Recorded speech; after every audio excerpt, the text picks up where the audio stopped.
સુજ્ઞ જ્ઞાતિજનો, મહાદેવ હર, હું મહેશભાઈ મનસુખભાઈ ત્રિવેદી કોષાધ્યક્ષ તરીકેના 2 વર્ષ દરમિયાન સમગ્ર જ્ઞાતિ તરફથી મળેલ અવિસ્મરણીય સહયોગ બદલ હું આપ સૌનો આભાર વ્યક્ત કરું છું, હૃદયથી આભાર માનું છું।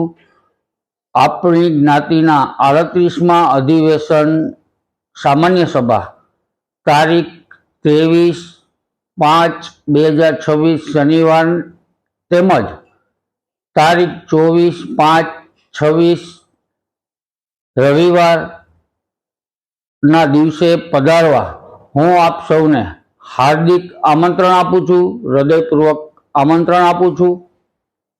જય મોઢેશ્વરીમાં।